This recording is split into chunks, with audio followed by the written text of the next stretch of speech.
قرآن نے کہا یا ایھا الذین آمنوا اتقوا اللہ وکونوا مع الصادقین، اے ایمان والو اللہ سے ڈرو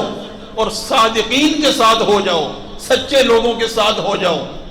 آپ اپنی تاریخ دیکھیں، حضرت سیدنا، آپ کو پتہ چلے گا کہ وکونوا مع الصادقین کتنا ضروری ہے، سچوں کے ساتھ ہونا کتنا ضروری ہے۔ تاریخ کو پڑھیں، حضرت سیدنا غوث پاک رضی اللہ تعالی عنہ کتنا مقام ہے، آپ نے یہاں تک کہہ دیا میرا یہ قدم ہر ولی کی گردن پر ہے۔ اس وقت کے جتنے اولیاء تھے سب نے اپنی گردنوں کو جھکا دیا،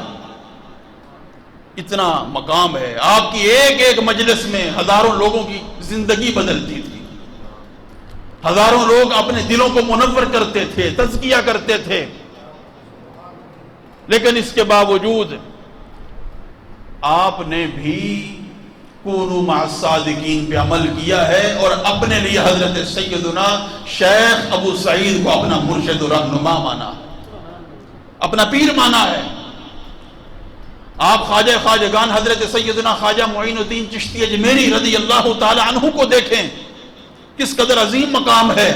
دنیا سے جا رہے ہیں تو اس وقت کے اولیاء کاملین شہادت دیتے ہیں کہ ہم نے اپنی آنکھوں سے حضرت خواجہ صاحب کے ماتھے کو دیکھا، آپ کے ماتھے پر قلم قدرت سے لکھا ہوا تھا ھذا حبیب اللہ مات فی حب اللہ، یہ اللہ کا محبوب بندہ ہے اور اللہ کی محبت میں دنیا سے جا رہا ہے۔ لیکن پھر بھی جب ہم دیکھتے ہیں کہ حضرت خواجہ معین الدین چشتی اجمیری حضرت سیدنا خواجہ عثمان ہرولی کے در اقدس پر جھکے ہوئے ہیں، آپ خواجہ قطب الدین مختار کاکی کو دیکھیں، کس قدر عظیم مقام ہے، آپ کہاں جھکے ہوئے ہیں حضرت شیخ اجمیری کی بارگاہ میں۔ بابا فرید الدین گنج شکر کو دیکھیں، وہ کہاں جھکے ہوئے ہیں، وہ حضرت سیدنا قطب الدین مختاری کی بارگاہ میں، حضرت سیدنا شاہ سلیمان تونسوی، خواجہ نور محمد مہاروی کی بارگاہ میں جھکے ہیں، حضرت سیدنا شمس العارفین حضرت شاہ سلیمان تونسوی کی بارگاہ میں جھکے ہیں، حضرت سیدنا پیر مہر علی شاہ حضرت خواجہ شمس الدین سیالوی کی بارگاہ میں جھکے ہیں۔ یہ چند تمثیلات آپ کو دی ہیں، آپ پوری تاریخ کو دیکھیں، ہر بندہ کسی نہ کسی شخصیت کے ساتھ جڑا ہوا ہے، تو آپ کو پتہ چلے گا اور آپ کو یقین ہوگا